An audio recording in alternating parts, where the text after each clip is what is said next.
నేను ఇప్పుడు పరిచయం చేయబోయే వ్యక్తి ఉన్నారు. ఆయన ఎవరో కాదండి, పరుచూరు ఎమ్మెల్యే అయినటువంటి ఏలూరి సాంబశివరావు గారు.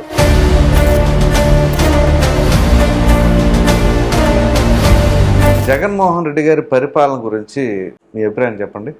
ముఖ్యమంత్రి అన్ని వర్గాల ప్రజల్ని మోసం చేశాడు. తన కేసుల మాఫీ కోసము లేకపోతే తన యొక్క కక్షలు కార్పణ్యాలు తీర్చుకోవడం కోసం మాత్రమే తన చెప్పు చేతల్లో మొత్తం వ్యవస్థను పెట్టుకొని దాని ద్వారా మా నియోజకవర్గంలో మంత్రి గారి నియోజకవర్గంలోకి వచ్చి ఊర్లోకి వచ్చి ప్రచారం చేస్తావా అని చెప్పేసి దాడులు, వాళ్ళ ప్రచార వాహనాలు తగ్గుతాయి, వాహనాలన్నీ తగలబెట్టారు, ఆయన్ని చంపబోయారు. కొంతమంది ఎమ్మెల్యేలకి ఎర్రలు వేయటం, గేలం వేయటం కానీ, లేదంటే ఒత్తిడిలు చేయటం కానీ అట్లాంటి పరిస్థితులు ఉన్నాయి. కత్తిపెట్టి నువ్వు జై జగన్ అంటే వదిలేస్తామన్నాడు. అతను జై చంద్రబాబు, జై తెలుగుదేశం అన్నాడు. బోగస్ ఓట్లు ఉన్నాయి. ఆ బోగస్ ఓట్లన్నీ కూడా మీరు కావాలని చేయించడమే, అందు గురించి ఆయన అక్కడ గెలుస్తా ఉన్నారు అనేది కూడా ఆరోపణ. దొంగ ఓట్లు చేర్చడం తెలియదు, దొంగతనంగా ఓట్లు తీసేయడం తెలియదు, కానీ హీరో మారిగా దొంగ పైన పోరాడాడు. అధికారులు ఏంటి సంబంధం లేకుండా కర్రలో కారం ప్యాకెట్లు ఇట్లాంటివి కూడా ఉన్నాయని చెప్పేసి మీరే కంప్లైంట్ కూడా చేశారు. కారము లేకపోతే కర్రల గిర్రలన్నీ పెట్టుకొని 2019 ఎన్నికల్లో ఏలూరి సాంబశివరావు గారు ఎలా గెలవగలిగారండి? మనం చెప్పే మాటలకి చేసే పనికి దగ్గరగా ఉండటం మూలన. బాబు గారు ఎటువంటి హామీలు ఇచ్చారండి మీ నియోజకవర్గానికి సంబంధించి? ఆ 25,000 మందికి ప్రభుత్వం ఏర్పడాక, ప్రజాకూటమి ప్రభుత్వం, వాళ్ళందరికీ ఇళ్ల స్థలాలు ఇచ్చే బాధ్యత నేను తీసుకుంటాను అని. National young leader of the year in the country ఆ అవార్డు వచ్చింది. దేని గురించి వచ్చిందండి అవార్డు? అసలు మనం చేసిన కార్యక్రమాల మీద వారు యంగ్ ఎమ్మెల్యే అవార్డు ఇచ్చారు. స్థానికంగా ఉన్న ప్రజలకి ఈ నియోజకవర్గంలో ఉన్న సమస్యలని ఏమైనా పరిష్కరించేశారా? 1,00,000 మందికి. హాయ్ వ్యూవర్స్, నమస్తే, వెల్కమ్ టు ఆదాన్. నేను మీ ప్రసాద్. ఆంధ్రప్రదేశ్లో ఎన్నికల సమయం దగ్గర పడుతుంది కదా, సో ప్రతి నియోజకవర్గంలో రాజకీయ నాయకులు ఉంటారు. కానీ ఇక్కడ నేను ఒక ప్రముఖ వ్యక్తిని గెలుస్తున్నాను. రాజకీయ నాయకులు అనే దానికంటే కూడా ప్రజా నాయకులు అని చెప్పుకోవచ్చు. ఎందుకంటే సాధారణంగా ఏ రాజకీయ పార్టీలో ఉన్న కొంతమంది నాయకులు మాటలు చెప్తూ ఉంటారు, కానీ చేతలు చేసేవాళ్ళు అతి కొద్ది మంది మాత్రమే ఉంటారు.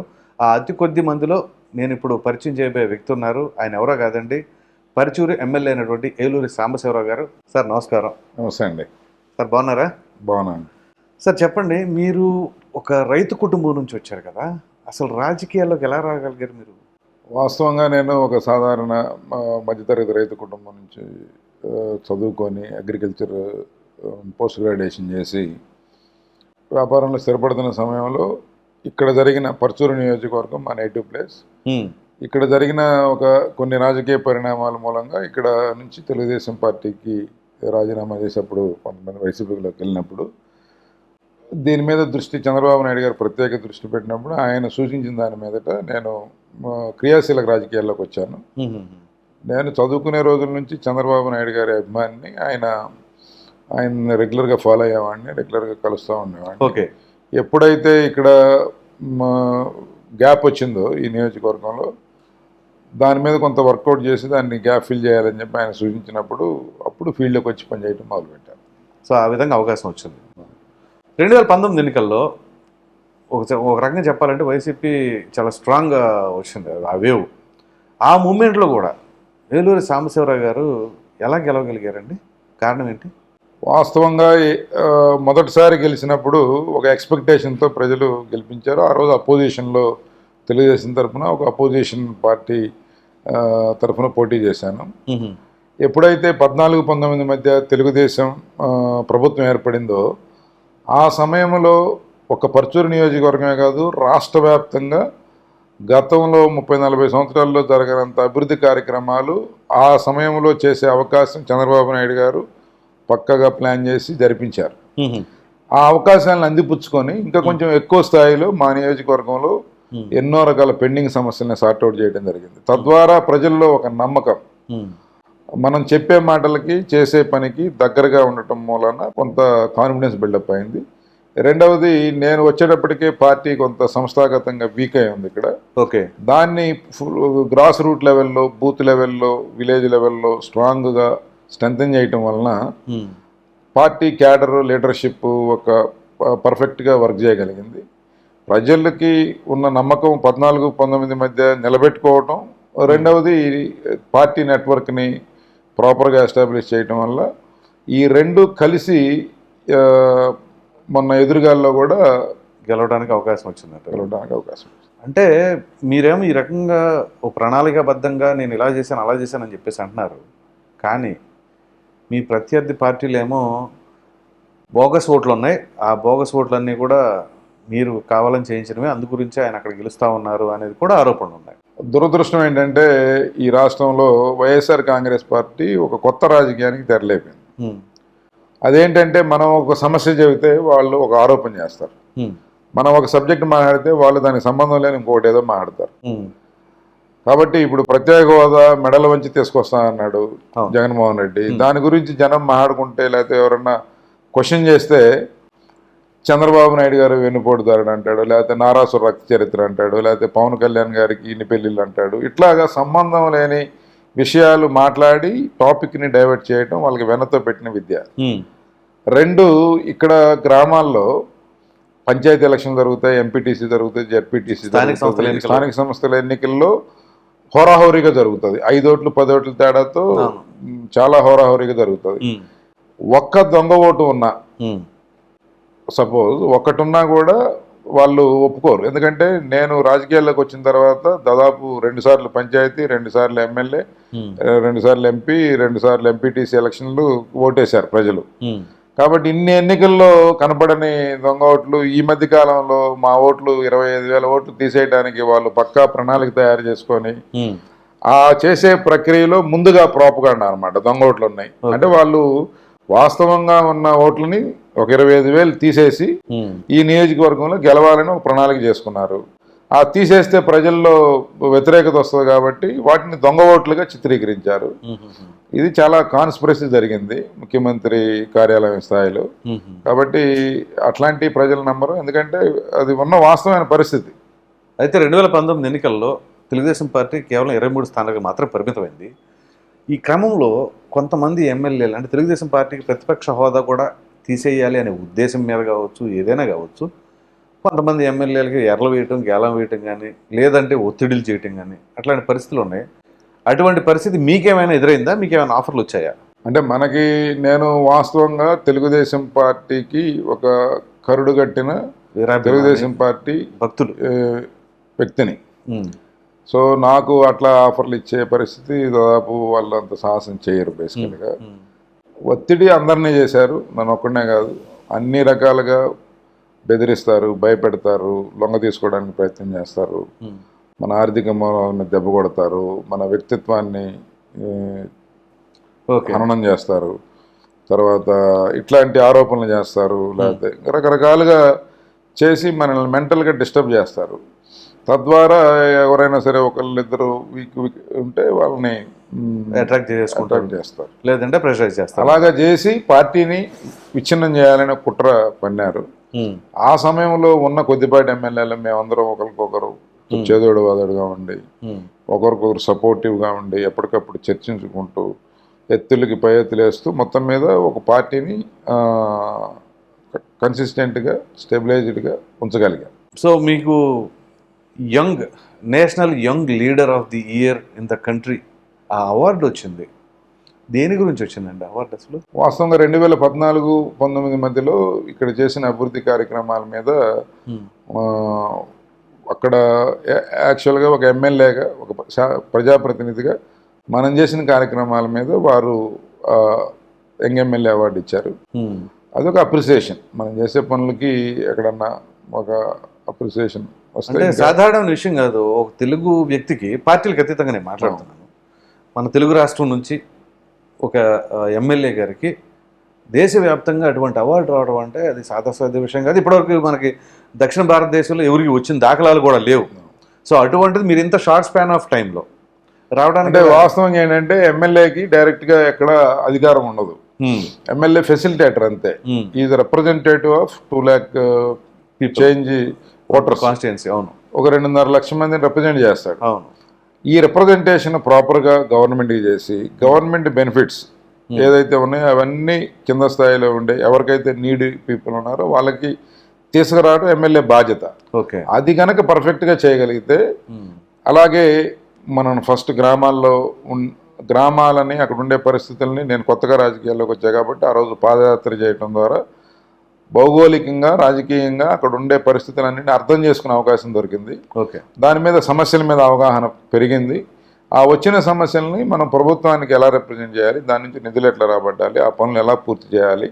అలాగే గవర్నమెంట్ ఒక్కొక్క ప్రభుత్వం కొన్ని ప్రయారిటీస్ తీసుకుంటుంది. ఆ ప్రయారిటీస్ని మనం ఎలాగా 100% అచీవ్ కావాలి. తర్వాత ప్రభుత్వం పెట్టే పథకాలు, సంక్షేమ పథకాలు కావచ్చు, లేకపోతే ఇంకా ఇతరత్ర వెల్ఫేర్ అండ్ ఉపాధి స్కీమ్స్ ఏవైతే ఉన్నాయో వాటన్నిటినీ రాజకీయాలకు అతీతంగా, పార్టీలకు అతీతంగా కామన్ పీపుల్ దగ్గరికి తీసుకెళ్ళగలిగితే ఆటోమేటిక్గా మన పని మనం 100% చేసిన వాళ్ళం అవుతాం. అంతకుముందు ఈ ప్రాంతం అంతా కూడా కొంత ఫ్యాక్షన్ నేపథ్యం ఉన్న ఏరియా. దాన్ని కూడా పూర్తిగా రూపుమాపారా? అంటే మనం ఎంకరేజ్ చేయలేదు, బేసికల్గా ఎంకరేజ్ చేయలేదు. దాంతో గొడవలు, గ్రామాల్లో కక్షలు, కార్పణ్యాలు తగ్గించాం. ఒక పాజిటివ్ అట్మాస్ఫియర్ క్రియేట్ చేయడానికి ప్రయత్నం చేశాం. తద్వారా కొంత ప్రశాంతత, ఎవరి పనులు చేసుకోవటం, ఏ పార్టీకి వాళ్ళు ఓట్లు వేసుకోవటం. సో అంత ప్రతిష్టాత్మకమైన అవార్డు గెలుచుకున్న మీ పైన కూడా కొన్ని ఆరోపణలు ఉన్నాయి. నోవా అగ్రిటెక్ అని చెప్పేసి దాంట్లో ఏదో కొంత బ్లాక్ మనీ స్కాము, దాని తర్వాత వాటికి సంబంధించిన లెక్కలు అవన్నీ కూడా డైరీలో మీరు రాసి పెట్టారు అని చెప్పేసి వచ్చినాయి. అసలు ఏంటండి ఆ బ్లాక్ మనీ కథ? వాస్తవంగా ఇప్పుడు వ్యాపారాలు అన్నీ సరిగా లేవు. బ్లాక్ మనీ గురించి అంటే మీకు ఎక్సెస్ మనీ ఉంటే, ట్యాక్స్ ఎగగొట్టే మనీ ఉంటే దాన్ని బ్లాక్ మనీ అంటారు. అవును, అసలు వ్యాపారాలే సరిగా లేనప్పుడు బ్లాక్ మనీ, అసలు ఏ మనీ లేనప్పుడు బ్లాక్ వైట్ ఎక్కడ ఉంటుంది? అయితే ఇక్కడ ఏంటంటే, నేను ఒక సంస్థని ఒక ప్యాషన్తో క్రియేట్ చేశాను. ఓకే, నేను ఎస్టాబ్లిష్ చేశాను. దాన్ని ఇప్పుడు దాదాపు ఒక 1500-2000 మందికి ఉపాధి కల్పిస్తూ ఉంది, డైరెక్ట్లీ ఇండైరెక్ట్లీ. సో ఆ సంస్థ నా కోసం పెట్టుబడిన సంస్థ కాదు అది. అది ఇండియన్ ఫార్మర్స్కి బెటర్ అగ్రికల్చర్ ఇన్పుట్స్ ఇవ్వాలి, క్వాలిటీ ఇన్పుట్స్ ఇవ్వాలి, లో కాస్ట్లో ఇవ్వాలి, హై పెర్ఫార్మెన్స్ ఉండాలి, ప్రపంచవ్యాప్తంగా ఉన్న టెక్నాలజీ వాళ్ళకి అందేటట్టు చూడాలి, ప్రొడక్ట్స్ అవైలబిలిటీలోకి తీసుకురావాలి. ఈ రకంగా డిజైన్ చేసుకొని ఒక ఫార్మర్ కమ్యూనిటీ నుంచి వచ్చిన వ్యక్తిగా, ఒక అగ్రికల్చర్ ఎంఎస్సి హార్టికల్చర్ ఈ ఫీల్డ్లో చదువుకున్న వ్యక్తిగా ఏదో ఒక బెటర్మెంట్ నా వైపు నుంచి కూడా ఆ సెక్టార్కి జరగాలి అనే ఉద్దేశంతో, ప్లస్ నాకు కూడా అది ఒక ఊతంగా ఉండాలనే ఉద్దేశంతో దాన్ని శ్రమటోర్చి పెట్టడం జరిగింది. అది మనం ఏ పనైనా నిజాయితీగా చేసేటప్పుడు ఖచ్చితంగా సక్సెస్ అవుతుంది అనే దానికి మా కంపెనీనే ఉదాహరణ. దాంట్లో డెడికేటెడ్ టీమ్ ఉన్నారు, మంచి రీసెర్చ్ జరుగుతుంది, ప్రపంచవ్యాప్తంగా ఉన్న బెస్ట్ టెక్నాలజీస్ని ఫార్మర్కి అందిస్తారు. ఇప్పుడు అది పబ్లిక్ లిమిటెడ్ అయింది, పబ్లిక్ ఓనర్షిప్ ఉంది. సో ఇప్పుడు డైరెక్ట్గా ఆ కంపెనీతో నాకు ఎటువంటి సంబంధం లేదు, అది ఒక ప్రొఫెషనల్ మేనేజ్మెంట్లో జరుగుతుంది. కానీ నాకు తృప్తి ఏంటంటే, నేను ఎస్టాబ్లిష్ చేసిన కంపెనీ ఈ రకంగా గ్రో కావటం అనేది. సో ఆ అకౌంట్స్ అన్నీ కూడా చాలా ట్రాన్స్పరెంట్గానే ఉన్నాయి. ట్రాన్స్పరెంట్గా ఉండాలి, ఉండకపోతే అంత యాక్సెప్టెన్స్ మార్కెట్ నుంచి. ఆ కంపెనీ పబ్లిక్ ఇష్యూకి వెళ్ళినప్పుడు చాలా పెద్ద ఎత్తున పబ్లిక్ నుంచి రెస్పాన్స్ వచ్చింది. సో దాని అర్థం ఏంటంటే, ఒక నమ్మకం, ఒక విశ్వాసం, ఒక విశ్వసనీయత, ఆ 3 ప్రధానమైన ఎజెండాతో ఆ కంపెనీ గ్రో అయిందనమాట. సో దాంట్లో తప్పులు జరిగే అవకాశం లేదు. ఓకే, మీరు ఒక ఎమ్మెల్యేగా 10 సంవత్సరాల నుంచి ఇక్కడ ఉన్నారు. సో ఈ క్రమంలో సాధారణంగా రాష్ట్ర వ్యాప్తంగా ప్రభుత్వం నుంచి చేసే సేవా కార్యక్రమాలు అంటే లబ్ధిదారులకి సంక్షేమ పథకాలు కావచ్చు, ఇవి కావచ్చు, ఇవి కాకుండా మీకు స్థానికంగా ఉన్న ప్రజలకి ఈ నియోజకవర్గంలో ఉన్న సమస్యలని ఏమైనా పరిష్కరించేశారా? వాస్తవంగా పర్చూరు నియోజకవర్గం అంటే బయట ఎలా ఉంటుందంటే, బాగా డబ్బులున్న వాళ్ళు, లేకపోతే డబ్బులున్న నియోజకవర్గంగా ఫోకస్ అవుతుంది. అంటే ఇక్కడ 195% మంది below middle class and lower class people ఉంటారు. అంతా కూడా వ్యవసాయం మీద ఆధారపడి ఉంటారు, వేరే వృత్తి ఏమి ఉండదు. ఏ కుటుంబం అయినా బ్రహ్మాండంగా ఎస్టాబ్లిష్ అయింది బాగుంది అని ఒకవేళ ఉంటే కనుక దాని వెనుక రీజన్ ఏంటంటే వాళ్ళ పిల్లలు బాగా సెటిల్ అయి ఉండొచ్చు, బాగా చదువుకొని బాగా మంచి ఉద్యోగం లేకపోతే వ్యాపారంలో సెటిల్ అయి ఉండొచ్చు. తద్వారా మాత్రమే వాళ్ళ కుటుంబాలు మెరుగుపడి ఉంటాయి. అందువల్ల ఇక్కడ ఏంటంటే వారికి ప్రభుత్వం వైపు నుంచే కాకుండా మనం ఎంతో కొంత సొంతంగా కూడా కొంత సపోర్ట్ చేయాల్సిన నీడ్ ఉందన్నమాట. దాంతో ఏదైనా మన దృష్టికి వచ్చినప్పుడు హెల్త్ ఇష్యూస్ కానీ, హాస్పిటల్ ఎక్స్పెండిచర్స్ కానీ, లేకపోతే పిల్లల చదువులకి, లేకపోతే నేను మా ఫాదర్ పేరు మీద ఒక పని చేయాలనుకున్నాను. 1,00,000 మందికి కంటి ఆపరేషన్స్ చేయించి ఆయన ఏదైతే నాకు ఒక స్ఫూర్తి నింపాడో, నా చిన్నతనంలో చనిపోయాడు ఆయన గుర్తుగా ఆ యాక్టివిటీ చేయడానికి ప్రతి నెల కూడా మేము క్యాంప్స్ పెడతాం, ఐ క్యాంప్స్. దాదాపు అరౌండ్ 60,000 ఐస్కి ఇప్పటికే ఆపరేషన్స్, కెట్రాక్ట్ ఆపరేషన్స్ చేయించడం జరిగింది. అది పేదవాళ్ళు ఎక్కువ ఉంటారు, రైతు వారీగా ఉంటారు, రైతు కూలీలు ఉంటారు, వాళ్ళందరికీ కూడా చాలా ఉపయోగపడుతుంది. అది రాజకీయాలకు సంబంధం లేదు, అది పార్టీలకు సంబంధం లేదు, సర్వీస్ ఓరియంటెడ్గా చేస్తాం, పూర్తిగా సర్వీస్ ఓరియంటెడ్. ఎవరు వచ్చినా దాన్ని ఉపయోగించుకునేటట్టుగా జరుగుతుంది. సో ఇప్పుడు ఎట్లాగ అంటున్నారు కదా మీరు, చాలామంది ఫ్యామిలీ సెటిల్ అయినాయి అంటే వాళ్ళ పిల్లలు వాళ్ళు సెటిల్ అయితే కనుక అన్నారు. సో మీ పిల్లలు ఏం చేస్తున్నారండి? మా పెద్ద బాబు ఇప్పుడు అండర్ గ్రాడ్యుయేషన్ చేస్తున్నాడు, యూనివర్సిటీ ఆఫ్ సదరన్ కాలిఫోర్నియా అని అక్కడ చదువుతున్నాడు ఫస్ట్ ఇయర్. మీ పెద్ద బాబు యంగెస్ట్ ఎంటర్ప్రెన్యూర్ అని చెప్పేసి ఒక అవార్డు కూడా సొంతం చేసుకున్నారని చెప్పేసి. అవునండి, తను ఏం చేశాడంటే తను 9th క్లాస్లో ఉన్నప్పుడు anti microbial face labelled towel design చేశాడు. జనరల్గా మనము టవల్ని కేవలం ఆఫ్టర్ బాత్ తడి తుడుచుకోవడానికి వాడతాము, కానీ దానివల్ల మనకి అదర్ ప్రాబ్లమ్స్ వస్తూ ఉంటాయి. కంటిన్యూస్గా వాష్ చేయకపోవటము, లేకపోతే ఒక బాడీలో ఒక దగ్గర ఉన్న ఇన్ఫెక్షన్ ఇంకో దగ్గరికి స్ప్రెడ్ అయ్యే అవకాశం. అందువల్ల ఫేస్ లేబుల్డ్, ఫేస్ వరకు సపరేట్గా బాడీ పింపుల్స్ అవి రాకుండా కొంత హైజెనిటీ మెయింటైన్ చేయడం కోసం రెగ్యులర్గా టవల్ వాడినప్పుడు కాషియస్గా మైండ్ని పెట్టడం కోసం అది face labelled. Antimicrobial technology చాలా డెవలప్డ్ కంట్రీస్లో ఉంది, లో కాస్ట్లో తయారు చేశాడు. Zinc coated antimicrobial towel ఒకటి, దాన్ని ఒక కాంట్రాక్ట్ మ్యానుఫ్యాక్చరింగ్ చేయించుకొని దాన్ని ఓన్గా డిజిటల్ మార్కెటింగ్ ద్వారా సేల్ చేశాడు. చిన్న ఐడియా, తక్కువ పెట్టుబడి, దాన్ని ఒక ఎక్స్పీరియన్స్ వస్తుందనే ఉద్దేశంతో నేను ఎంకరేజ్ చేశాను. తనే డిజైన్ చేసుకొని తనే మొత్తం టోటల్ చాలా ఎక్స్పోజర్ వచ్చింది దాని ద్వారా తనకి. చిన్నబాబు ఏం చేస్తాడండి? చిన్నబాబు 10th వచ్చాడు, 10th వచ్చాడు. సో ఇప్పుడు ఫాదర్ చూస్తేనేమో యంగ్ లీడర్, కొడుకు చూస్తేనేమో యంగెస్ట్ ఎంటర్ప్రెన్యూర్. మీ చిన్నవాడు ఏమవుతాడో మరి అయితే? ఏలేదండి, వాళ్ళు చిన్నపిల్లలు, వాళ్ళకు చదువుకోవాలి, బాగా సొసైటీ మీద అవగాహన తెచ్చుకోవాలి, మంచి ఎక్స్పోజర్గా రావాలి వాళ్ళకి. సో అయితే ఇప్పుడు ఈ రాజకీయాల పరంగా చూసుకున్నట్లయితే అనేక రకాలైన ఇబ్బందులు. ఇప్పుడు తాజాగా 2 నెలల క్రితం అనుకుంటా గ్రానైట్కి సంబంధించిన వ్యవహారం ఒకటి, కొంతమంది అధికారులు వచ్చారు అని చెప్పేసి. సో ఈ క్రమంలో అక్కడ అధికారులు ఏంటి సంబంధం లేకుండా కర్రలో కారం ప్యాకెట్లు ఇట్లాంటివి కూడా ఉన్నాయని చెప్పేసి మీరే కంప్లైంట్ కూడా చేశారు. ఏంటండి అసలు అక్కడ జరిగిన విషయం? రాష్ట్రంలో జగన్మోహన్ రెడ్డి గారు వ్యవస్థలన్నింటినీ కూడా గుప్పెట్లో పెట్టుకొని తన చెప్పు చేతల్లో నుంచి మొత్తం వ్యవస్థను పెట్టుకొని దాని ద్వారా డబ్బులు పెండటం అనేది ఒక కొత్త వరవడు సృష్టించాడు. దీనికి అధికారులను పావులుగా పెట్టుకున్నాడు. ఇది 5 సంవత్సరాల నుంచి జరుగుతున్న తంతే రాష్ట్రంలో. దానికి పరాకాష్ట రీసెంట్గా మార్కెట్లో జరిగింది. వారు ఏం చేస్తారంటే ఇక్కడ దాదాపు ఒక 200-300 ప్రాసెసింగ్ యూనిట్స్ ఉన్నాయి. దీంట్లో ఒక 30 మందినో 40 మందినో బాగా బిజినెస్ చేసే వాళ్ళని, లేకపోతే యాక్టివ్గా సొసైటీలో ఉండే వాళ్ళని టార్గెట్ చేశారు. దీంట్లో 2 రకాల అడ్వాంటేజ్. ఒకటి, వాళ్ళ దగ్గర డబ్బులు వసూలు చేయటం. 2, పొలిటికల్గా మనల్ని డ్యామేజ్ చేయటం. వాళ్ళల్లో ఒక 70-80% తెలుగుదేశం పార్టీ సానుభూతి పరులు ఉంటారు సాధారణంగా. ఈ ప్రాంతంలో మాకుండే స్ట్రెంత్ మూలాన అది ఆటోమేటిక్గా కొంత సపోర్ట్ ఉంటుంది. వాళ్ళేమో రాజకీయాల్లో ప్రత్యక్షంగా తిరిగే వాళ్ళు కాదు, లేకపోతే ఇంకోటి కాదు. అలాగా ఆ ఎంపిక చేసుకున్న కొద్దిమంది ఫ్యాక్టరీలకి విజయవాడ నుంచి మైనింగ్ అధికారులకి రాత్రికి రాత్రి స్పెషల్ డ్యూటీలు వేసి టీములుగా ఫామ్ చేసి వాళ్ళని ఇన్స్పెక్షన్లకు పంపిస్తారు. పంపించి వాడు అన్ని కరెక్ట్గా ఉన్నా కూడా అది లేదు ఇది లేదు అని చెప్పి తెలియదు ఏముంది, వాడు వచ్చేది ఆ ఇంటెన్షన్ మీద. అడగోలుగా రాసి 1 కోటి 2 కోట్లు 3 కోట్లు కోసులు తిండి వాళ్ళ దగ్గర ఒక్కొక్క వ్యాపారస్తు వాడు సంవత్సరం మొత్తమే సంపాదించేది కూడా అన్ని డబ్బులు ఉండవు. అట్లాంటిది వాళ్ళని ముక్కుమిండి భయపెట్టి బెదిరించి వసూలు చేయటం. దీనికి సపోర్ట్గా ఒక ప్రైవేట్ మాఫియాని పెట్టుకుంటారు.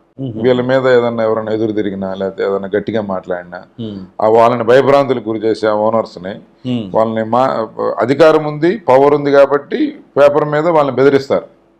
మిమ్మల్ని మీకు పెనాల్టీలు వేస్తాం, లేకపోతే వచ్చేస్తాం ఇచ్చేస్తాం. ఓకే. ఇంకా అవసరమైతే ఫిజికల్గా కూడా వారిని అటాక్ చేయడం కోసం మనుషుల్ని పెట్టుకొని కారము లేకపోతే కర్రల గిర్రలన్నీ పెట్టుకొని వాళ్ళు అంటే ఈ వ్యవస్థల్ని ఎంత దిగజార్చాడో జగన్మోహన్ రెడ్డి గారు ఆ సంఘటన చూస్తే తెలుస్తుంది. చాలా దుర్మార్గం. వాళ్ళు ఇష్టం వచ్చిన వ్యక్తిని మైనింగ్ డైరెక్టర్గా పెట్టుకుంటారు. అతని చెప్పు చేతల్లో మొత్తం వ్యవస్థ నడుస్తుంది. ప్రతి నెల మామూలు ముఖ్యమంత్రి ఇంటికి చేరతాయి. ఈ రకంగా కొన్ని 100 కోట్ల రూపాయలు కేవలం మైనింగ్ మీద వ్యాపారస్తుల్ని బెదిరించి అధికారులను అడ్డం పెట్టి భయపెట్టి ఈ రకంగా డబ్బులు సంపాదించారు. సో మీరు అప్పుడు కోఇన్సిడెంటల్గా వెళ్ళారా, మీకు ఎవరిని ఇంటిమేట్ చేశారండి? అలా జరుగుతున్న సందర్భంలో నేను క్యాజువల్గా ఆ గ్రామానికి వెళ్తా ఉన్న సమయంలో ఇలాగా చేస్తున్నారని చెప్పి కొంతమంది ఆవేదన వ్యక్తం చేస్తే నేను దానిని అడ్డుకోవడానికి అక్కడికి వెళ్ళటం జరిగింది. అలా చేయటం తప్పు, దాన్ని నేను క్వశ్చన్ చేశాను. 2, ఒకవేళ ఎవరైనా సరే తొందరపడి వ్యాపారస్తులు కానీ లేదా అక్కడ ఉండే వర్కర్స్ కానీ ఏదన్నా మాట పెరిగి వాళ్ళ గొడవ అవుతుందనే ఉద్దేశంతో సరి చేయటం కోసం వెళ్ళాను.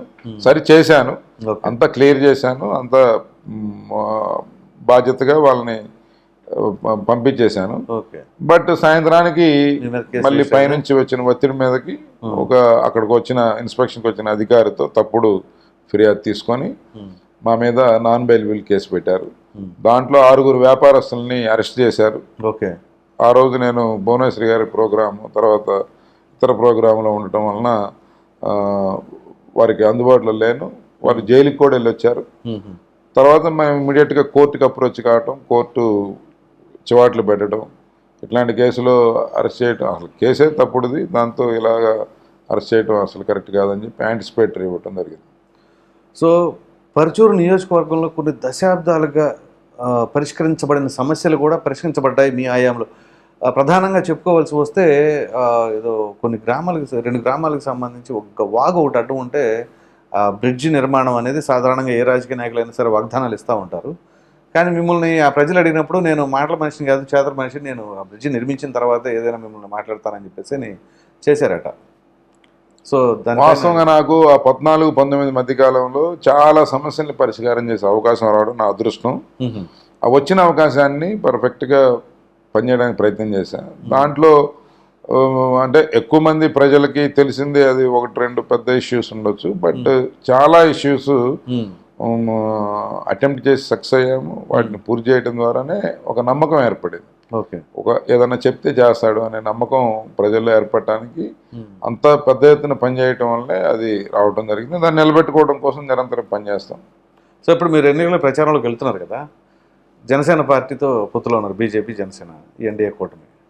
సో ఓటర్ ట్రాన్స్ఫర్మేషన్ అంటే ఓట్ ట్రాన్స్ఫర్మేషన్ అనేది అవుతుంది అవ్వట్లేదు అని చెప్పేసి మీ ప్రత్యర్థి పార్టీ చెప్తా ఉంది. సో ఇప్పుడు ఎలా ఉంది? ట్రాన్స్ఫర్ అవ్వకూడదు అనేది వాళ్ళ ఉద్దేశం. ప్రజలు యాక్సెప్ట్ చేశారు. ఫస్ట్ ఖచ్చితంగా ఓటు 100% ట్రాన్స్ఫర్ అవుతుంది బోత్ పార్టీస్, 3 పార్టీల మధ్య. ఎందుకు అంటే ఇక్కడ ఎవరి వ్యక్తిగత స్వార్థం లేదండి. తెలుగుదేశం పార్టీకి ఒక 30 సీట్లు తగ్గినాయి, 6 ఎంపీలు తగ్గినాయి.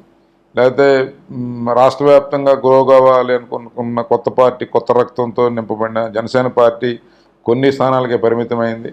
నేషనల్ పార్టీగా ఉన్న పార్టీ 10 స్థానాలకి కన్ఫైన్ అయింది.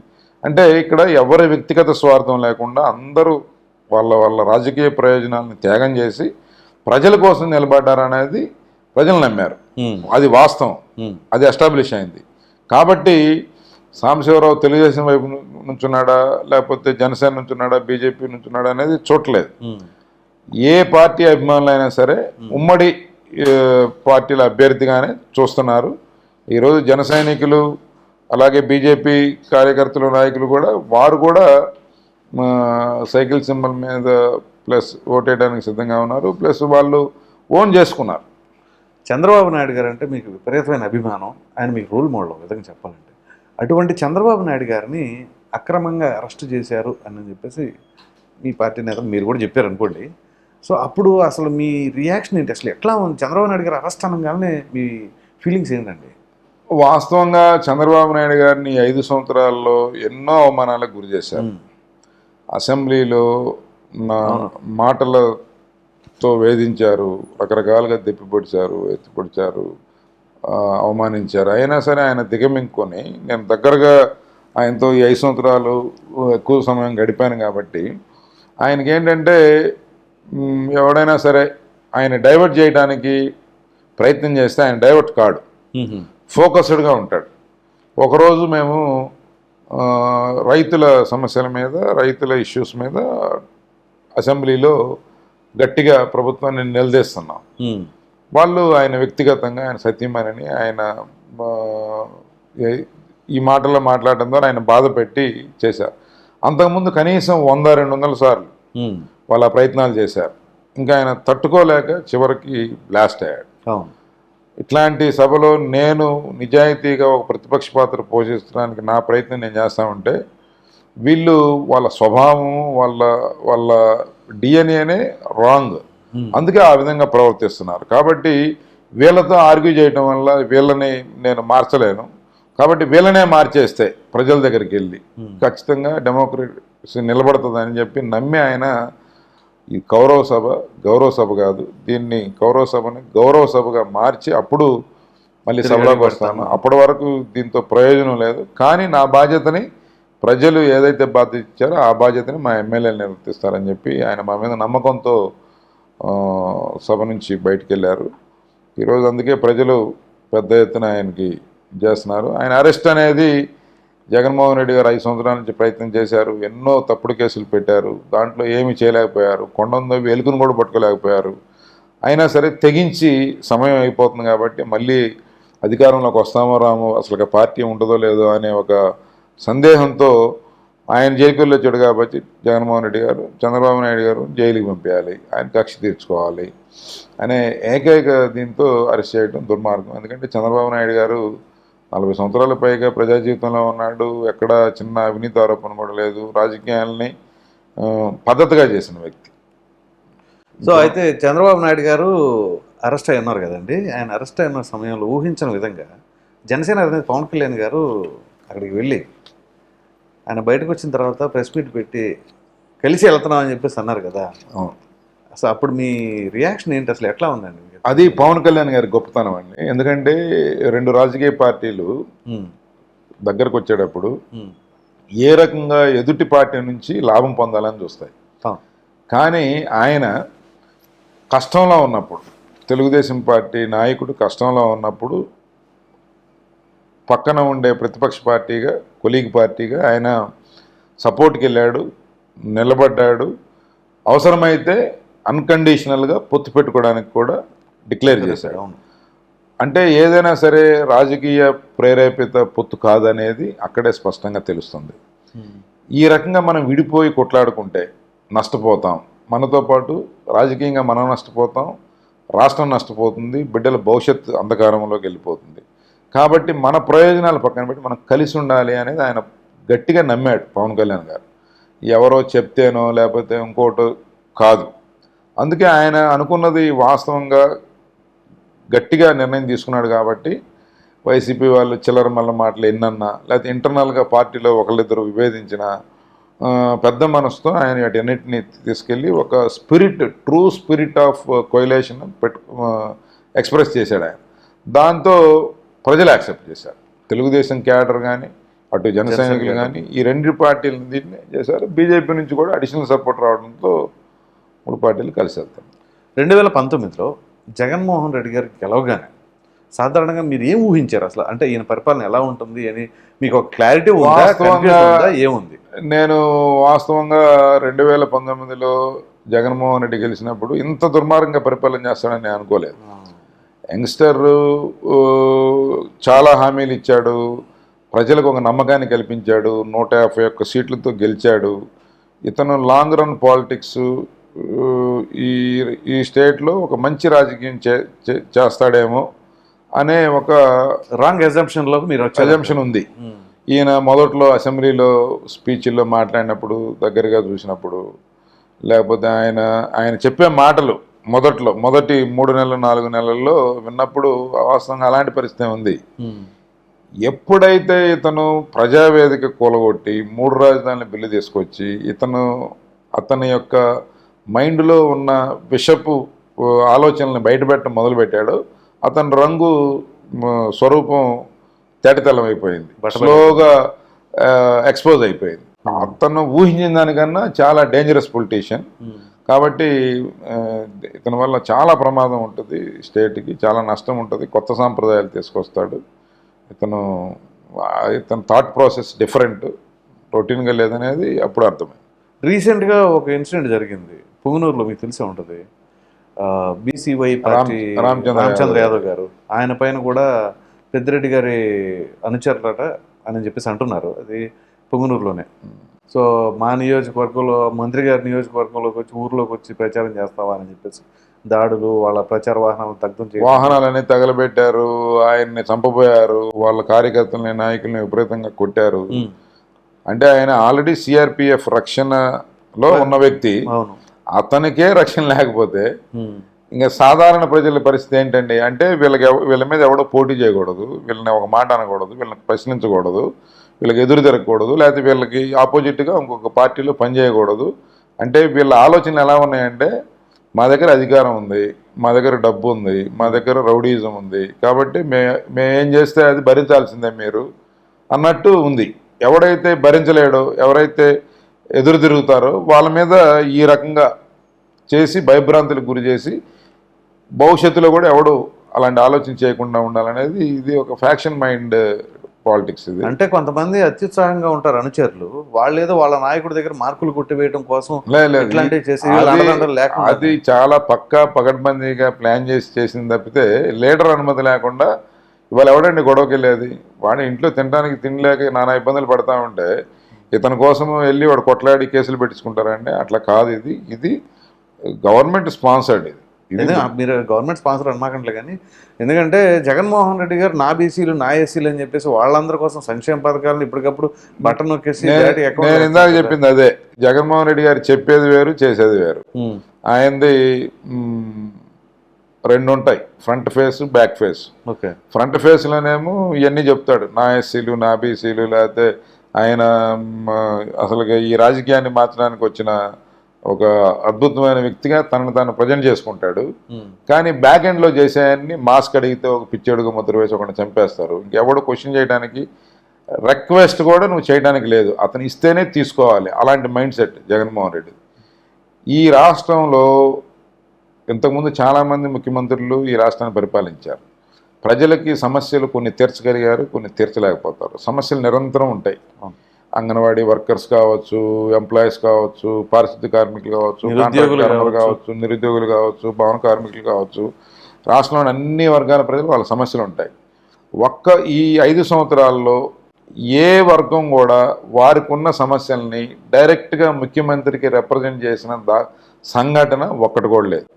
కనీసం సమస్యల్ని వినే ఓపిక కాదు కదా, ఒక అర్జీ తీసుకొని ఒక ఫోటో దిగేదానికి కూడా ఈ ముఖ్యమంత్రికి ఇష్టం లేదు. అంటే అతను నీ యొక్క ప్లీని, నీ అప్పీల్ని కూడా వినే పరిస్థితుల్లో లేడు. అతనికి దయదలిసి చేస్తే చేయించుకోవాలి, అదర్వైజ్ ఇగ్నోర్ చేస్తాడు, పట్టించుకోడు.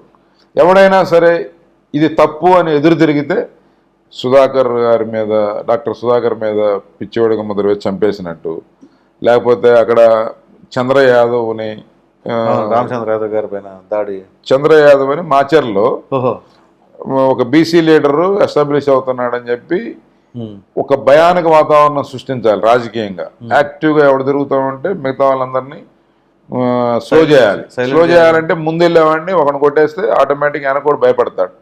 ఆ స్ట్రాటజీలో చంద్ర యాదవ్ని కత్తిపెట్టి నువ్వు జై జగన్ అంటే వదిలేస్తామన్నాడు. అతను జై చంద్రబాబు జై తెలుగుదేశం అన్నాడు. పేక్ కోసేసుకున్నారు. ఆ ఊరికి చంద్రబాబు నాయుడు గారు వెళ్ళి ఆ చంద్రయ్య గారి కుటుంబాన్ని పరామర్శించి పాడమోసి మా కుటుంబానికి ఎప్పటికీ అండగా ఉంటున్నారు. అంటే ఒక లీడర్ ఏమో ఈ రకంగా చేస్తున్నాడు, ఇంకొక లీడర్ ఏమో ఎవరైతే సఫరర్ గ్రూప్స్ ఉన్నారో వాళ్ళకి సపోర్ట్గా ఉన్నాడు. ఇది ప్రజల వ్యత్యాసం తెలుసుకోవాలి, ఎవరి మైండ్ సెట్ ఏంది, ఎవరి. మీ బాపట్ల జిల్లాలో కూడా ఒక ఘటన చోటు చేసుకుంది కదా. అవును, అక్కడ కూడా ఏంటంటే ఒక రేపల్లె కాన్స్టిట్యున్సీలో ఒక గౌడ వర్గానికి చెందిన ఒక కుర్రాడిని, అమర్నాథ్ గౌడ్ అనే పిల్లాడిని వాళ్ళ అక్కని వేధించినందుకు క్వశ్చన్ చేశాడని చెప్పి వైఎస్ఆర్ కాంగ్రెస్ పార్టీ నాయకులు, అంటే ముఖ్యమంత్రి అంత అసహనంతో ఉంటే కింద స్థాయిలో ఉండే నాయకులు కార్యకర్తలు కూడా అదే విధంగా ఉంటాడు. క్వశ్చన్ చేసినందుకు, మా అక్కని వేధిస్తున్నాం అన్నందుకు ఆ పిల్లాడిని కాళ్ళు చేతులు కట్టేసి నోట్లో గుడ్డలు కుక్కి బతికుండంగానే కిరసనాయలు పోసి తగలబెట్టి చంపేశారు. చాలా హృదయ విదారకమైన సంఘటన. చంపేసిన దాన్ని ఆత్మహత్యగా చిత్రీకరించారు. కేసు మాఫీ చేసి ప్రభుత్వ పెద్దలందరూ ఇన్వాల్వ్ అయ్యి దాన్ని మసిపుసి మారేడికాయ చేయాలనుకున్నారు. అప్పుడు అక్కడ మా సోదరుడు సత్యప్రసాద్ గారు, ఆయన అక్కడ రిప్రజెంట్ చేస్తూ ఉన్నాడు, ఆయన రంగంలో దిగి దాన్ని ఛేదించి చంద్రబాబు నాయుడు గారిని తీసుకెళ్ళి ఆ కుటుంబాన్ని అండగా ఉండి ఒక భరోసా నింపి జరిగిన అన్యాయాన్ని ప్రశ్నించి వాళ్ళకి అరెస్ట్ అయ్యేటట్టు చూసి అప్పుడు ఒత్తిడికి లొంగి అరెస్ట్ చేశారు. మళ్ళీ 10 రోజులు బయటకు వచ్చారు.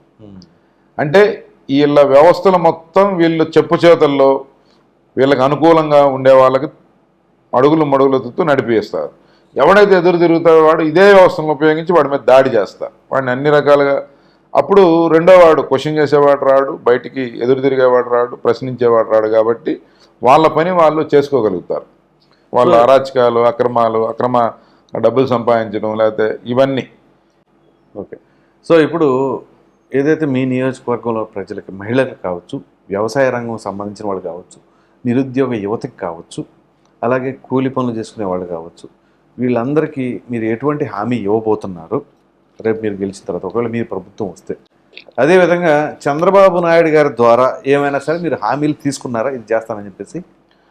వాస్తవం ఏంటంటే ఇక్కడ నేను కానీ ఇంకొక వ్యక్తి కానీ ఎమ్మెల్యే కావడం కోసం జరిగే ఎన్నికలు కాదండి ఇవి. ఇది ఈ ఎన్నికలు ఇంతకుముందు జరిగిన ఎన్నికల కన్నా చాలా డిఫరెంట్ ఎన్నికలు. ఇది స్టేట్ ప్రయారిటీ, స్టేట్ ఫ్యూచర్ మీద రెఫరెండం జరగబోతుంది రేపు. ఒకవైపు ప్రజల్ని అమాయకుల్ని చేసి వారిని మాయమాటలతో మభ్యపెట్టి తను కోసం, తన కేసుల మాఫీ కోసము, లేకపోతే తన యొక్క కక్షలు కార్పణ్యాలు తీర్చుకోవడం కోసం మాత్రమే, తను డబ్బు సంపాదించడం కోసం మాత్రమే అధికారాన్ని వాడే ఒక వ్యక్తి. రెండో వైపు ఒక డెమోక్రటిక్ సిస్టంలో ఒక పొలిటికల్ పార్టీగా దాని రిప్రజెంటేషన్ అధికారంలో ఉన్నప్పుడు, అపోజిషన్లో ఉన్నప్పుడు వారి బాధ్యతను వాళ్ళు సమర్థవంతంగా నిర్వహిస్తూ ప్రజలు ఏ బాధ్యత పెడితే దాన్ని 100% న్యాయం చేయాలని తపన పడే వ్యక్తి, సమాజం పట్ల బాధ్యత కలిగిన వ్యక్తి, సమాజం పట్ల స్పష్టత ఉండే వ్యక్తి, భవిష్యత్తుని దగ్గరగా చూడగలిగిన వ్యక్తి చంద్రబాబు నాయుడు గారు. అలాగే సపోర్ట్గా ఉన్న పవన్ కళ్యాణ్ గారు. వీళ్ళు ఒకవైపు, వీళ్ళు ఇద్దరి మధ్య జరగబోతున్న ఎన్నికలు ఇవి. దానికి లోకల్లో మా సమస్యలు మాకుంటాయి. ఎన్నో రోజుల నుంచి రోడ్లు లేవు, కరెంటు లేదు, తాగడానికి నీళ్లు లేవు, డ్రైనేజ్ సరిగా లేదు, పొలాలకు వెళ్ళే రోడ్ల పరిస్థితి రాలేదు. ఇట్లా మా గ్రామాల్లో ఉండే సమస్యలు, వీటిని తీర్చగలిగే వ్యక్తుల్ని, పార్టీలని ప్రజలు ఆమోదిస్తారు. సో ఇక్కడ కొంత స్థానిక ప్రభావం, కొంత స్టేట్ ఇంట్రెస్ట్, ఈ రెండింటి మీద ప్రజలు నిర్ణయం తీసుకోబోతున్నారు. సార్, జగన్మోహన్ రెడ్డి గారి పరిపాలన గురించి ఒకసారి మీరు మీ అభిప్రాయం చెప్పండి. వాస్తవంగా ఈ రాష్ట్రంలో అన్ని వర్గాల ప్రజలు ఈ ప్రభుత్వం వల్ల నష్టపోయారు, సఫర్ అయ్యారు. ముఖ్యమంత్రి అన్ని వర్గాల ప్రజల్ని మోసం చేశాడు. దీన్ని ప్రజలు అర్థం చేసుకున్నారు. ఇప్పుడు ఒక అద్భుతమైన తీర్పు ఇవ్వబోతున్నారు. ఎవరు ఊహించని తీర్పు రాబోయే రోజుల్లో వస్తుంది.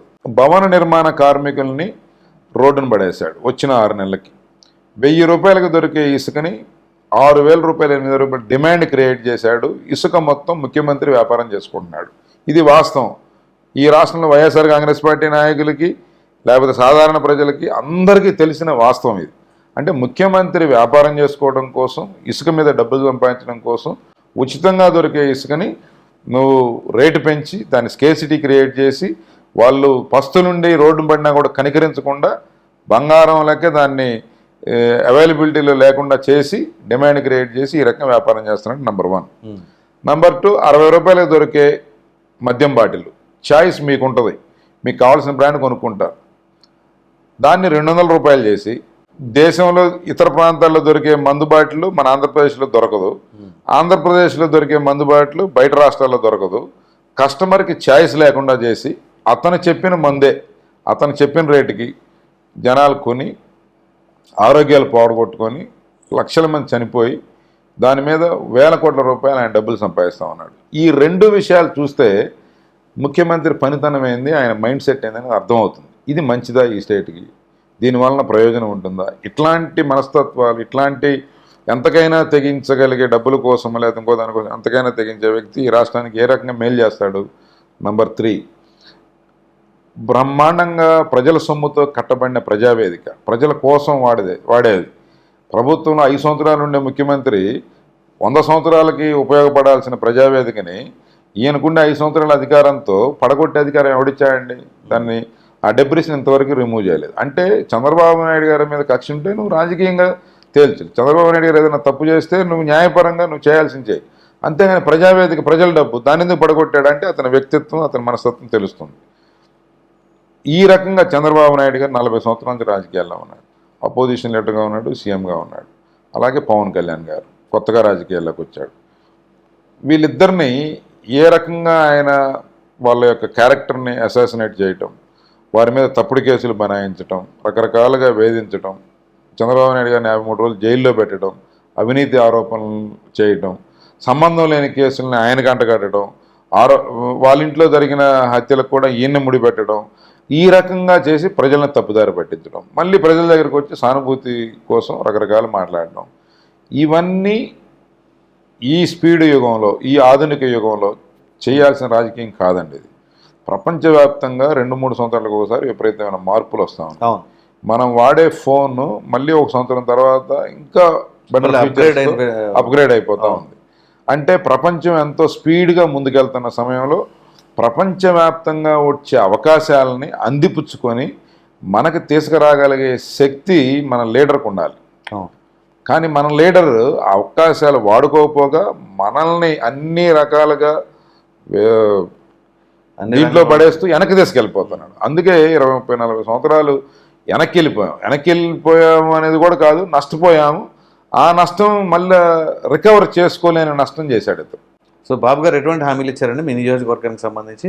వాస్తవంగా మా నియోజకవర్గంలో ఇళ్ల స్థలాలు లేని నిరుపేదలు చాలామంది ఉన్నారు.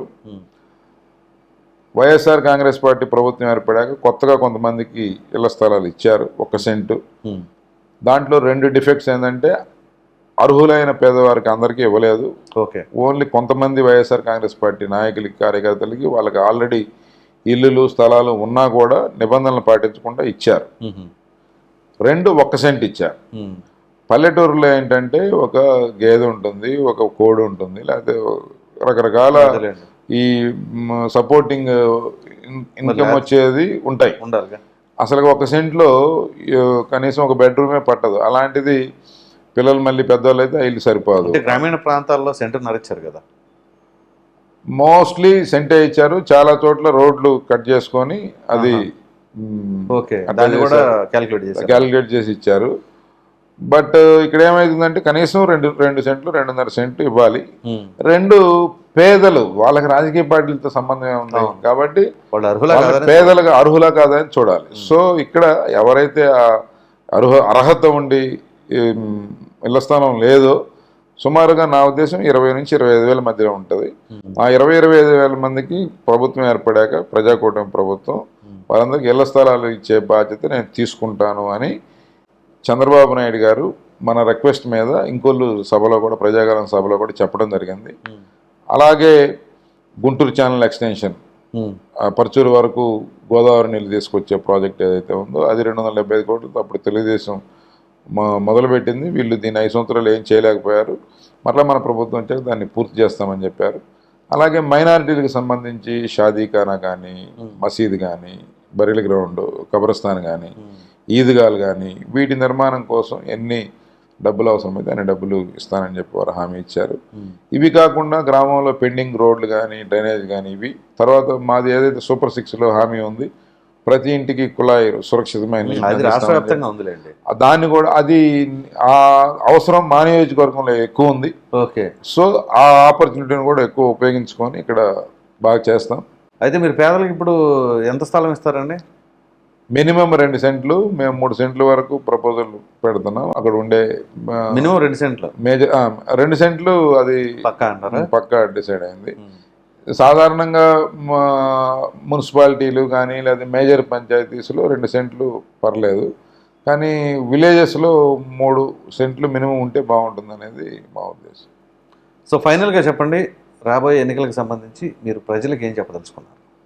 ఒకటేనండి, ఈరోజు 2019 ఎన్నికలకు ముందు జగన్మోహన్ రెడ్డి గారు ప్రజలకు ఏం చెప్పారు, 19-24 మధ్య ఆయన చెప్పిన వాటికి ఆయన చేసిన పనులకి వ్యత్యాసం గమనించండి. అంటే ఒక లీడర్, ఒక నాయకుడు, ఆయన ఐడియాలజీ కానీ, స్వభావం కానీ, మనస్తత్వం కానీ, పనితీరు కానీ ఇవన్నీ బేరేజీ వేయకుండా ఓటు వేస్తే వచ్చే దుష్పరిణామాలు ఈ స్టేట్ సఫర్ అవుతూ ఉంది. కాబట్టి అది చూడండి.